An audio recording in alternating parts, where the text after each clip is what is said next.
is ready for sleep after a good day's work. 51. Every being in the universe is an expression of the Tao. It springs into existence, unconscious, perfect, free, takes on a physical body, lets circumstances complete it. That is why every being spontaneously honors the Tao. The Tao gives birth to all beings, nourishes them, maintains them. Tao Te Ching can be translated as the Book of the Immanence of the Way, or the Book of the Way and of how it manifests itself in the world, or simply the Book of the Way. Since it is already well known by its Chinese title, I have let that stand. About Lao Tzu, its author, there's practically nothing to be said. He may have been an older contemporary of Confucius, 551 to 479 BCE, and may have held the position of archive keeper in one of the petty kingdoms of the time. But all the information that has come down to us is highly suspect. Even the meaning of his name is uncertain. The most likely interpretations, the Old Master, or more picturesquely, the Old Boy. Like an Iroquois woodsman, he left no traces. All he left us is his book, the classic manual on the art of living, written in a style of gem-like lucidity, radiant with humor and grace, and large-heartedness and deep wisdom, one of the wonders of the world. People usually think of Lao Tzu as a hermit, a dropout from society, dwelling serenely in some mountain hut, unvisited except perhaps by the occasional traveler arriving from a 60s joke to ask, "What is the meaning of life?" But it's clear from his teachings that he deeply cared about society, if society means the welfare of one's fellow human beings. His book is, among other things, a treatise on the art of government, whether of a country or of a child. The misperception may arise from his insistence on wei wu wei, literally, doing, not doing, which has been seen as passivity. Nothing could be further from the truth. A good athlete can enter a state of body awareness in which the right stroke or the right movement happens by itself, effortlessly, without any interference of the conscious will. This is a paradigm for non-action, the purest and most effective form of action. The game plays the game. The poem writes the poem. We can't tell the dancer from the dance. Less and less do you need to force things, until finally you arrive at non-action. When nothing is done, nothing is left undone. Nothing is done because the doer has wholeheartedly vanished into the deed. The fuel has been completely transformed into flame. This nothing is in fact everything. It happens when we trust the intelligence of the universe, in the same way that an athlete or a dancer trusts the superior intelligence of the body. Hence Lao Tzu's emphasis on softness. Softness means the opposite of rigidity, and is synonymous with suppleness, adaptability, endurance. Anyone who has seen a Tai Chi or Aikido master doing not doing will know how powerful this softness is. Lao Tzu's central figure is a man or woman whose life is in perfect harmony with the way things are. This is not an idea, it is a reality. I have seen it. The master has mastered nature, not in the sense of conquering it, but of becoming it. In surrendering to the Tao, in giving up all concepts, judgments, and desires, her mind has grown naturally compassionate. She finds, deep in her own experience, the central truths of the art of living, which are paradoxical only on the surface, that the more truly solitary we are, the more compassionate we can be. The more we let go of what we love, the more present our love becomes. The clearer our insight into what is beyond good and evil, the more we can embody the good, until finally she is able to say, in all humility, I am the Tao, the truth, the life. The teaching of the Tao Te Ching is moral in the deepest sense. Unencumbered by any concept of sin, the Master doesn't see evil as a force to resist, but simply as an opaqueness, a state of self-absorption, which is in disharmony with the universal process, so that, as with a dirty window, the light can't shine through. This freedom from moral categories allows him his great compassion for the wicked and the selfish. Thus, the Master is available to all people and doesn't reject anyone. He is ready to use all situations and doesn't waste anything. This is called embodying the light. What is a good man but a bad man's teacher? What is a bad man but a good man's job?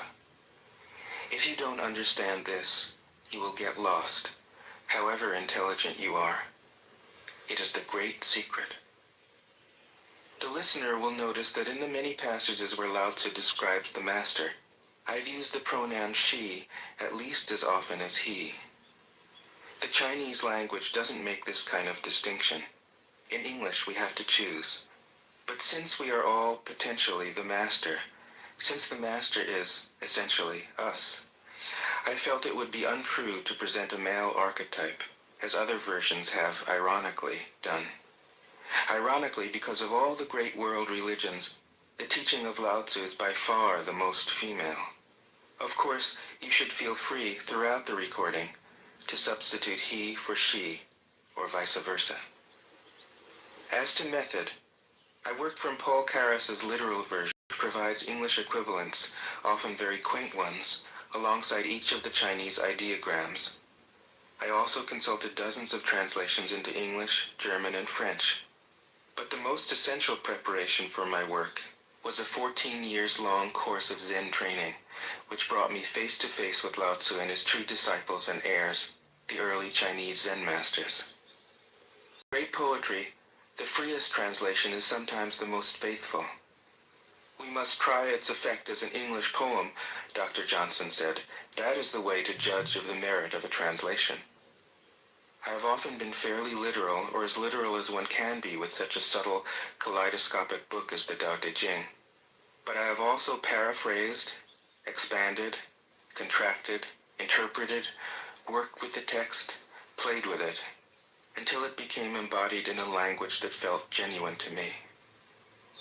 If I haven't always translated Lao Tzu's words, my intention has always been to translate his mind. Describing the indescribable, teaching the unteachable, pointing the way to the way. What does Lao Tzu think he is doing here? It can't be done. No way. Hence, Po Chu-yi, poet and stand-up comedian, wrote, "He who talks doesn't know, he who knows doesn't talk." That is what Lao Tzu told us in a book of 5,000 words. If he was the one who knew, how could he have been such a blabbermouth? That's the problem with spiritual teachers. They have to be blabbermouths. But their words are, in the traditional Buddhist metaphor, fingers pointing at the moon.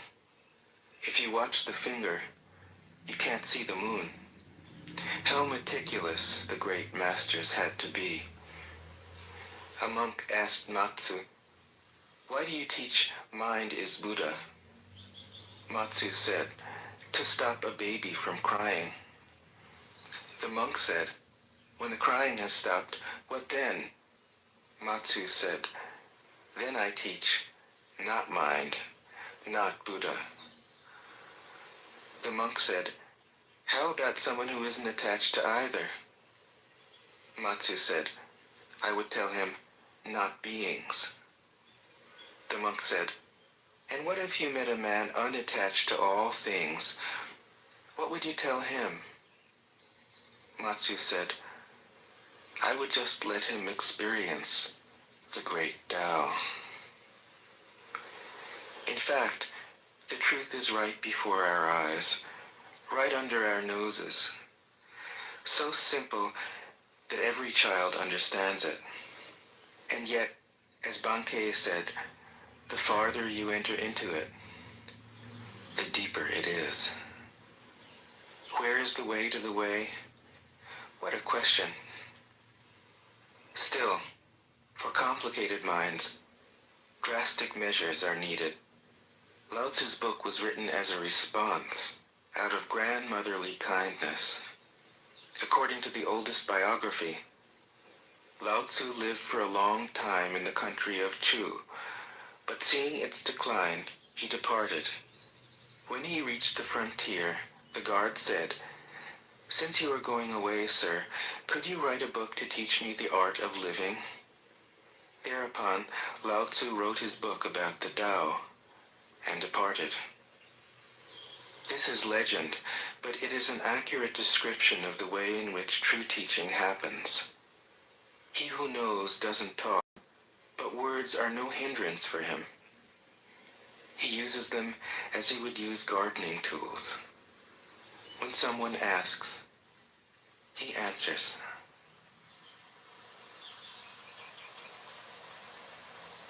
Tao De Jing 1. The Tao that can be told is not the eternal Tao. The name that can be named is not the eternal name. The unnameable is the eternally real. Naming is the origin of all particular things. Free from desire, you realize the mystery. Caught in desire, you see only the manifestations. Yet mystery and manifestations arise from the same source. This source is called darkness. Darkness within darkness. The gateway to all understanding. 2. When people see some things as beautiful, other things become ugly. When people see some things as good, other things become bad. Being and non-being create each other. Difficult and easy support each other. Long and short define each other. High and low depend on each other. Before and after follow each other. Therefore the master acts without doing anything and teaches without saying anything. Things arise and she lets them come. Things disappear and she lets them go. She has but doesn't possess, acts but doesn't expect. When her work is done, she forgets it. That is why it lasts forever. 3. If you overesteem great men, people become powerless. If you overvalue possessions, people begin to steal. The master leads by emptying people's minds and filling their cores, by weakening their ambition and toughening their resolve. He helps people lose everything they know, everything they desire, and creates confusion in those who think that they know. Practice not doing, and everything will fall into place. 4.